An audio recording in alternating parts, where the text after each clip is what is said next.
આજે આપણે એક એવી સફર પર નીકળવાના છીએ સમયમાં પાછા પ્રાચીન ભારતના એક એવા ગૌરવશાળી અધ્યાયમાં જે આજે પણ જ્ઞાનના દીપસ્તંભ તરીકે ઓળખાય છે.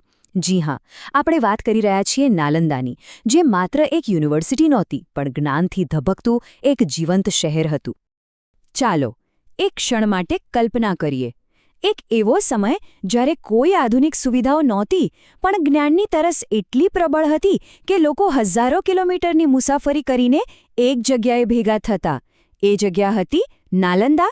અને આ કોઈ કાલ્પનિક વાર્તા નથી, પણ આપણા ઇતિહાસનું એક ઝળહળતું સત્ય છે. તો નાલંદાનો ઉદય કોઈ રાતોરાત થયેલી ઘટના નહોતી. એનો પાયો નખાયો ભારતના સુવર્ણ યુગમાં, એટલે કે ગુપ્ત સામ્રાજ્યના સમયમાં. આ એવો સમય હતો જ્યારે કળા, વિજ્ઞાન અને સંસ્કૃતિ પોતાની ચરમસીમાએ હતા. શાસકો માત્ર રાજ્યો જ નહોતા જીતતા, પણ જ્ઞાન અને કળાને પણ ખૂબ પ્રોત્સાહન આપતા હતા. આની શરૂઆત થઈ લગભગ 5મી સદીમાં ગુપ્ત સમ્રાટ કુમારગુપ્ત પહેલા દ્વારા. અને અહીંથી જે જ્ઞાનની યાત્રા શરૂ થઈ એ લગભગ 700 વર્ષ સુધી, જી હા, 700 વર્ષ સુધી અટક્યા વગર ચાલતી રહી.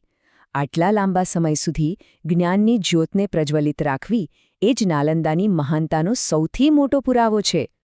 હવે જરા નાલંદાની વિશાળતાનો અંદાજ લગાવો. અહીં એકસાથે 10,000 વિદ્યાર્થીઓ અભ્યાસ કરતા હતા. વિચારો, આજના સમયમાં પણ 10,000 વિદ્યાર્થીઓવાળી યુનિવર્સિટી કેટલી મોટી ગણાય. તો પછી 1500 વર્ષ પહેલાં આ દ્રશ્ય કેટલું અદ્ભુત હશે. એ જાણે કે જ્ઞાન માટે જ બનેલું એક આખું શહેર હતું. અને આ 10,000 વિદ્યાર્થીઓને ભણાવવા માટે હતા 2,000 શિક્ષકો, એટલે કે આચાર્યો. મતલબ કે દર 5 વિદ્યાર્થી પર એક ગુરુ. આનો સીધો અર્થ એ છે કે અહીં શિક્ષણ માત્ર ક્લાસરૂમમાં લેક્ચર આપવા પૂરતું સીમિત નહોતું. અહીં તો દરેક વિદ્યાર્થી પર વ્યક્તિગત ધ્યાન અપાતું, તેમની સાથે સંવાદ થતો અને તર્ક-વિતર્ક દ્વારા તેમની વિચારશક્તિને ધારદાર બનાવવામાં આવતી. નાલંદાની ખ્યાતિ માત્ર ભારત પૂરતી સીમિત નહોતી. એ તો જ્ઞાનનો એક એવો વૈશ્વિક મહાસાગર હતું જેમાં ડૂબકી લગાવવા માટે દુનિયાભરમાંથી લોકો આવતા હતા. અહીંનું શૈક્ષણિક વાતાવરણ અને અભ્યાસક્રમની વિવિધતા તેને આંતરરાષ્ટ્રીય સ્તરે અજોડ બનાવતી હતી. અહીં માત્ર ધાર્મિક શિક્ષણ જ નહોતું અપાતું.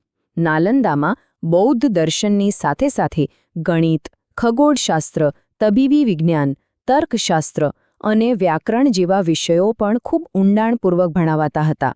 જરા વિચારો, જે સમયે દુનિયાના ઘણા ભાગો અંધકારમાં હતા ત્યારે નાલંદામાં શૂન્ય અને દશાંશ પદ્ધતિ પર ચર્ચાઓ થતી અને ખગોળશાસ્ત્રીઓ આકાશના રહસ્યો ઉકેલતા હતા.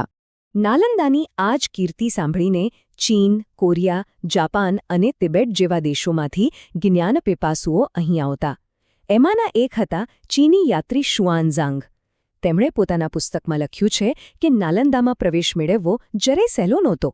યુનિવર્સિટીના ગેટ પર જ વિદ્વાન આચાર્યો દ્વારા એક કઠિન મૌખિક પરીક્ષા લેવામાં આવતી અને 10માંથી માંડ 2 કે 3 જણ જ પાસ થઈ શકતા. નાલંદાનું હૃદય હતું એની લાઇબ્રેરી, જેનું નામ હતું ધર્મગંજ, એટલે કે સત્યનો ખજાનો. અને આ કોઈ નાની સૂની લાઇબ્રેરી નહોતી.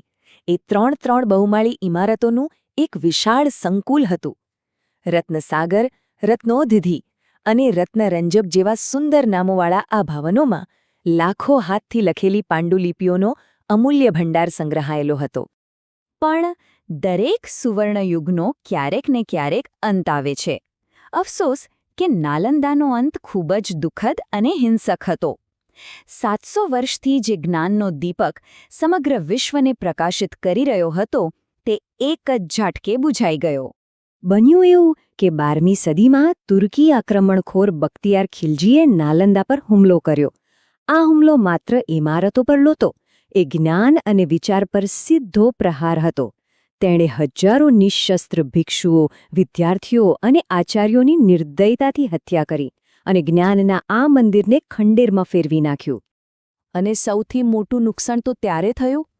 કહેવાય છે કે ધર્મગંજ પુસ્તકાલયમાં આગ લગાડ્યા પછી તેમાં એટલા બધા ગ્રંથો હતા કે તે મહિનાઓ સુધી સળગતું રહ્યું.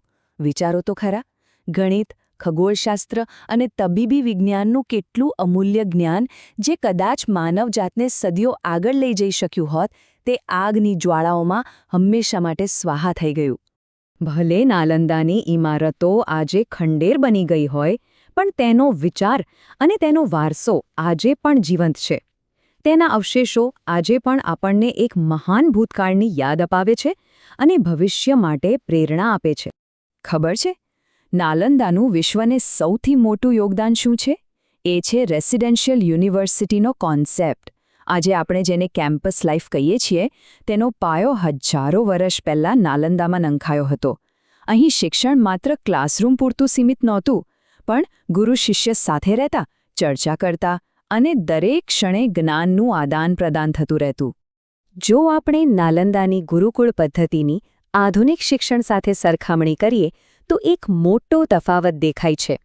નાલંદામાં વિદ્યાર્થીઓને કેવી રીતે વિચારવું એ શીખવવામાં આવતું હતું, જ્યારે આજની ઘણી શિક્ષણ પદ્ધતિઓ શું વિચારવું તેના પર વધુ ભાર મૂકે છે. તર્ક અને ચર્ચા પર આધારિત નાલંદાની પદ્ધતિ આજે પણ એટલી જ પ્રાસંગિક છે. આજે પણ જ્યારે આપણે નાલંદાના ખંડેરો પાસે જઈએ છીએ, ત્યારે તે માત્ર પથ્થરોનો ઢગલો નથી લાગતા. એ દિવાલોમાં જાણે આજે પણ પ્રાચીન મંત્રો અને વિદ્વાનોના તર્ક-વિતર્કના પડઘા સંભળાય છે. તે ભારતના એક ગૌરવશાળી વારસાનું જીવંત પ્રતીક છે, જેણે સદીઓ સુધી વિશ્વને જ્ઞાનનો માર્ગ બતાવ્યો હતો. તો નાલંદાની આખી કહાની આપણને શું શીખવે છે? એ શીખવે છે કે જ્ઞાનનું સર્જન કરવું જેટલું જ જરૂરી છે, એટલું જ જરૂરી તેનું રક્ષણ કરવું પણ છે. આજના ડિજિટલ યુગમાં આપણે આ વારસાને કેવી રીતે સાચવી શકીએ અને આગળ વધારી શકીએ? આ વિચાર સાથે આજની આ જ્ઞાનયાત્રા અહીં પૂરી થાય છે. વિચારતા રહેજો, કારણ કે શીખવાની અને જાણવાની યાત્રા ક્યારેય પૂરી થતી નથી.